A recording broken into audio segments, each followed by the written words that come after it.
To M. Dostoyevsky, Petersburg, March 24th, 1845.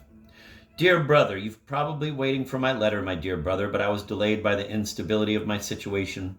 I'm utterly incapable of concentrating on anything as long as I have nothing but the unknown and the undecided before my eyes. But since I still haven't got anything done about my private affairs, I'm writing anyway. In fact, I ought to have written long ago.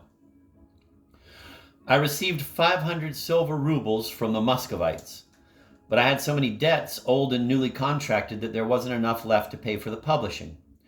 But that is not the worst of it. I could have arranged a loan with the press or not paid all of my personal debts.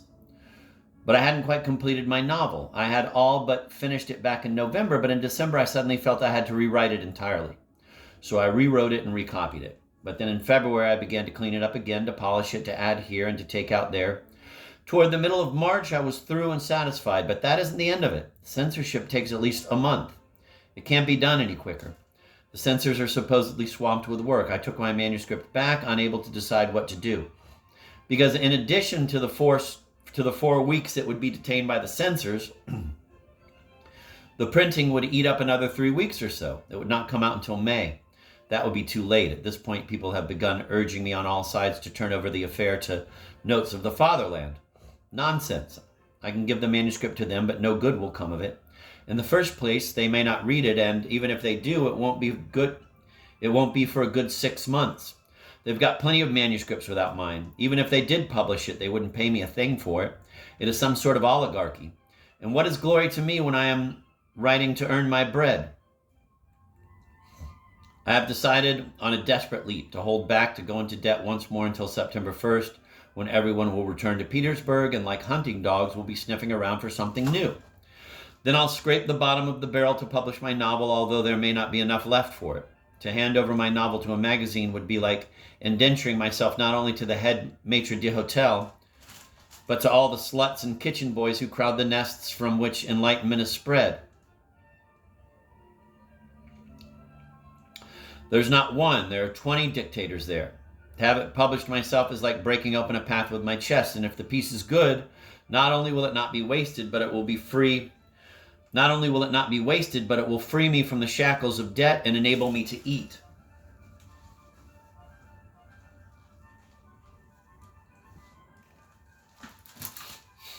And now, speaking of food, do you realize, brother, that in this respect I have been left to my own devices?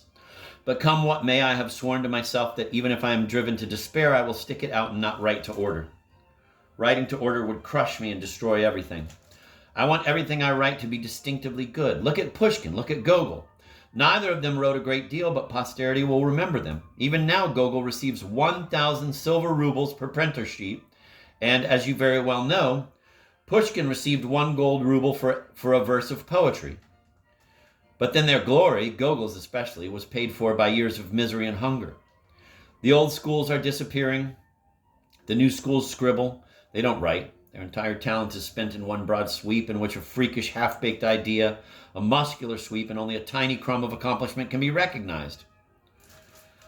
Beringer has described today's French feuilletonists as a bottle of Chambertin and a bucket of water. And they imitate them in this country. Raphael spent years on a painting. He polished it, improved on it, and the result was a miracle. Gods came to life under his hand. Now Vernet turns out a painting every month, for which special large-sized rooms are built to order. His vision is rich, his drawings are ambitious, but the effect is not worth a kopeck. Such people are nothing but decorators. I am really pleased with my novel. It is a sober and well-constructed work. I must say, though, that it has some terrible shortcomings. The publication of it will compensate me for my efforts. Now, for the time being, I am drained dry. I'm thinking of writing something to launch my career just for money. But I don't feel like writing just rubbish, and trying to write something worthwhile would require a lot of time. The time of my promised visit to you is drawing near, my dear friends. But I shan't have the means, i.e. the money for it. I've decided to remain in my old apartment. Here, at least, I have a lease and don't have to worry for 6 months. So everything hinges on the publication of my novel. If the thing doesn't come off, I may hang myself. I should like to save at least 300 rubles by August. Even 300 would make it possible to publish. But the money crawls away like crabs, scattering in all directions. I had about 400 silver rubles of debts, including my expenses and new clothes, but now at least I have all the clothes I need for 2 years. But I'll come to see you without fail. Let me know soon what you think of the way I handled my apartment. It was some decision to make, but there was no other choice. You write that you're terrified at the prospect of the future without money. But Schiller will bail us all out, and furthermore, who knows how many copies of my novel will be sold? Farewell. Answer quickly. In my next letter, I'll inform you of all my decisions. Your brother, Dostoyevsky.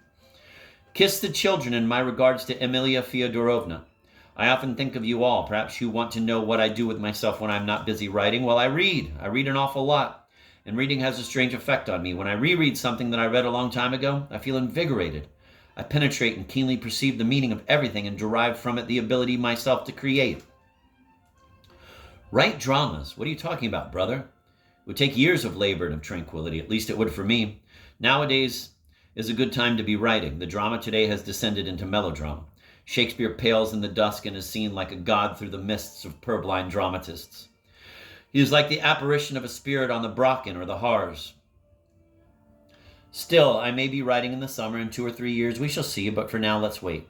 Brother, when it comes to literature, I am not the same as I was 2 years ago. At that time, it was childish nonsense. During these 2 years of study, I have learned a great deal and unlearned a great deal. I have just read an article in Invalid about German poets who died of starvation, of cold, or in lunatic asylums. There were about 20 of them, and what names! Even now, I still feel terrified. One has to be a fraud.